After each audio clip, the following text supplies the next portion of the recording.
The desert was silent. Too silent. Even the wind, that usually howled across the dunes of northern Iraq, seemed to hold its breath. And somewhere in that vast emptiness, under a sun that burned like fire, a group of American soldiers waited, their hearts pounding, their uniforms soaked with sweat and dust. Among them was Sergeant Daniel Reed, a man of 32, calm eyes, quiet strength, a soldier who never spoke much, but when he did, every man listened. He wasn't a hero in his own eyes, just a man doing his duty. But that day, duty would mean something far greater than orders. It was 2006. The war in Iraq had entered its most dangerous phase. Insurgents had grown bolder. Ambushes, roadside bombs, sniper fire, all a daily reality. Reed's unit, Bravo Company, was stationed near the outskirts of Mosul, a place where every alley hid a shadow, and every shadow could hold death. That morning, the mission seemed routine. Secure a suspected weapons cache inside an abandoned school. A simple sweep, in and out. That's what they were told. But in Iraq, nothing was ever simple. Reed rode in the lead Humvee, his eyes scanning the cracked windows and rooftops as they rolled into the ruined district. The sun was rising, a burning orange ball climbing over a city of dust. Children watched from behind doorways. Women pulled them inside. It was the kind of silence soldiers feared, the kind that came before something happened. "Feels off," whispered Corporal Evans from the turret. Reed nodded. "Yeah. Keep your eyes open, always." Then it happened. A thunderclap, a flash of light. The world exploded. The lead Humvee was torn apart by an IED buried beneath the road. Metal screamed, fire erupted, bodies were thrown into the air. The convoy stopped. Chaos swallowed everything. "Ambush! Get to cover!" someone shouted. Bullets tore through the air, hitting walls, sandbags, and flesh. Reed hit the ground behind the wreckage, his ears ringing, his heart pounding like a drum. He could see the flames engulfing the first vehicle, and the men inside still moving. "Evans, on me!" he yelled, sprinting through gunfire toward the burning Humvee. Inside, Private Lewis was pinned, his leg crushed beneath twisted steel. He screamed as Reed tried to pull him free, smoke filling his lungs, the heat unbearable. The explosion had blown their medic's gear to hell. Reed wrapped his own scarf around Lewis's leg, tightening it to stop the bleeding. Rounds snapped overhead. He didn't care. He just kept pulling, grunting, burning his hands on the metal. Evans covered him, firing bursts into the windows above. "Sergeant, we gotta move! They're everywhere!" But Reed didn't move. Not yet. "Not without him!" he shouted through the smoke. "I'm not leaving him!" With one final pull, Lewis came free. Reed dragged him into cover, coughing and gasping. He pressed his radio. "Command, this is Bravo 2-1. We're pinned down. 1 KIA, 1 critical. We need extraction now." Static, then silence. The line was dead. Minutes passed like hours. Bullets hit closer. The squad was trapped, running low on ammo. And as the firefight raged, Reed realized something. 3 of his men were missing. Rodriguez, Carter, and young Private Nolan, the kid who had joined just 6 months ago. They'd been in the second vehicle, the one that never made it through the blast. Reed grabbed his rifle, ignoring the protests of the men beside him. "Sergeant, you can't go back there! It's suicide!" Evans shouted. Reed looked at him, his voice steady. "They're my men. I don't leave my brothers behind." And before anyone could stop him, he was gone, disappearing into the smoke and ruin of the street. Every step felt heavier than the last. The air was thick with gunpowder and dust. Buildings burned, shattered glass glittered on the road like ice. In the distance, he could still hear the fight, the pops of rifles, the shouts over the comms. But in this alley, there was only silence. He found the second Humvee half buried in debris, its side ripped open. Inside, 2 motionless figures. "Rodriguez," he whispered, touching the sergeant's shoulder. No response. Gone. But then, a faint cough. He turned. Private Nolan, barely 20, his face pale and bloodied, was alive. Pinned under the gun mount. "Sir, I can't move," Nolan gasped. He knelt beside him. "You don't need to. I'll get you out." He worked quickly, prying the metal apart with everything he had. His arms shook, sweat poured down his face.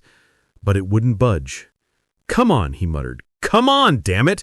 He slammed his fist against the wreckage. Then he stopped, looked into the kid's eyes. "Listen to me, Nolan. You're gonna make it home. You hear me?" Nolan tried to smile. "You always say that, Sarge." "And I'm always right," he forced a grin. He grabbed a crowbar from the wreck and tried again, grunting, straining, pushing until his muscles screamed. Then finally, the metal gave way. He pulled Nolan free, wrapped an arm around him, and began to move.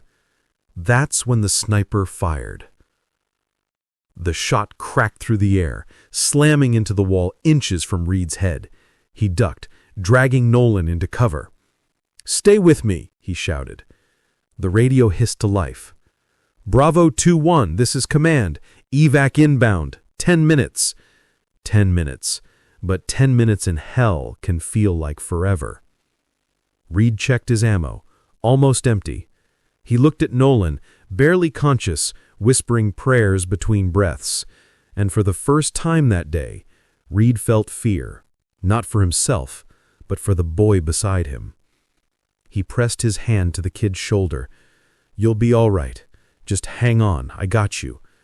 Then he heard movement, footsteps approaching through the smoke. Insurgents. 4, maybe 5, closing fast. Reed set Nolan behind a wall and raised his rifle. "Stay down. Don't move." The first figure appeared. He fired. Another came from the left. He switched targets, dropping him. 2 more flanked. Rounds smashed into the bricks beside him, shattering dust across his face. He moved with precision, calm and brutal, every shot deliberate. But his rifle clicked empty. He drew his sidearm, breathing hard. Then a figure lunged from behind, tackling him into the dirt. The 2 men struggled. Fists, dust, rage. Reed's knife flashed. A shout. Then silence. He stood over the fallen man, chest heaving, his face streaked with grime and blood. The world fell quiet again. For a moment, it was just him and the burning city around him. Through the smoke, he saw the chopper in the distance, inbound. But they couldn't land near the wrecks, too much fire. He needed to move Nolan to the open field beyond the school. He lifted the kid onto his shoulders, every step a battle against exhaustion. His body screamed in pain, but he kept going. "Almost there, buddy," he whispered. "You're gonna see your mom again. You're gonna eat real food. No more MREs, huh?" Nolan smiled weakly. "You promise?" Reed nodded. "I promise." Gunfire erupted again. He ducked behind a broken wall, bullets kicking up sand around him. The insurgents were back, angry, relentless. He pressed his radio. "Bravo 2-1 to evac. I need cover fire, now." "Copy that, Bravo 2-1. Hang tight." And then the thunder of the helicopter's miniguns split the air. Rounds rained down, carving through the enemy lines. Reed made a final sprint through the open, carrying Nolan like a child through the smoke. They reached the extraction point, but just as he waved the chopper down, another explosion rocked the street. The ground split, fire roared. The blast threw Reed off his feet, slamming him into the dirt. He couldn't hear, couldn't see, only ringing and the taste of blood. Then, a voice, weak but alive. "Sergeant," Nolan coughed. "Go. Leave me." Reed crawled toward him, shaking his head. "Not happening. Not today." He slung Nolan over his shoulder again and stumbled forward, every muscle screaming, until at last he felt hands pulling him up, medics shouting orders. The chopper door slammed. The ground fell away beneath them. Reed collapsed inside, breathless. He looked at Nolan. The kid was still alive. Barely. He gripped his hand. "Told you I wouldn't leave you." The young soldier smiled faintly. "You're crazy, Sarge." Reed laughed. "Yeah, maybe." When they landed at base, Reed refused treatment until his men were safe. He limped beside Nolan's stretcher all the way to the medical tent. Doctors rushed in, shouting, cutting uniforms, starting IVs. Reed just stood there, covered in blood that wasn't all his. Captain Miller approached, eyes wide. "Jesus, Reed, you disobeyed direct orders going back out there." Reed looked up, his voice quiet but firm. "Sir, those orders didn't include leaving family behind." The captain stared at him for a long moment, then nodded. "Get yourself patched up, Sergeant." That night, as the desert wind howled outside the camp, Reed sat alone beside the barracks. He stared at the stars, the same stars his brothers in arms had died under. His hands trembled, his heart ached, but he knew one thing for certain. He had done the right thing. Evans joined him, sitting quietly. "They say you saved Nolan's life." He didn't answer. He just stared into the darkness. "I didn't save him. We saved each other." Weeks later, Nolan was flown home. Doctors said he'd never walk the same again, but he lived. And every time he called Reed from the hospital, his first words were always the same. "Still think I owe you a beer, Sarge." Reed would laugh softly. "You owe me nothing, kid. Just live your life. That's enough." Months passed. The war went on. New missions, new losses. But something inside Reed had changed. He no longer fought just because he was ordered to. He fought for the men beside him, for the promise he'd made on that burning street in Mosul. Every patrol, every firefight, every long night under the stars, he carried those memories of Lewis, Rodriguez, Carter, the brothers he couldn't save, and Nolan, the one he did. Sometimes he still heard their voices, the laughter in the Humvee, the jokes about home, the promises they'd make about what they'd do after all this was over. He knew not all promises were meant to be kept, but some were, especially the one he made to himself: never leave a brother behind. When the war ended, Sergeant Daniel Reed returned home quietly. No parades, no speeches, just a small town, a tired heart, and a photo on his mantle of 6 men smiling in the sand, brothers forever. He worked a simple job, stayed out of the spotlight, but every Memorial Day he'd visit the local cemetery, kneel before the stone marked with the names of his fallen brothers, and whisper the same words each year: "I kept my promise."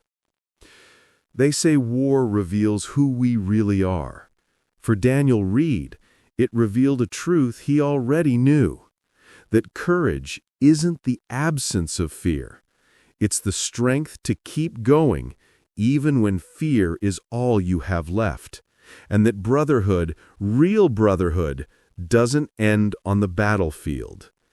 In the end, he wasn't remembered for how many enemies he killed, but for the lives he refused to abandon, for the hearts he carried home with him long after the guns went silent. He was more than a soldier. He was a reminder that true courage has no weapon.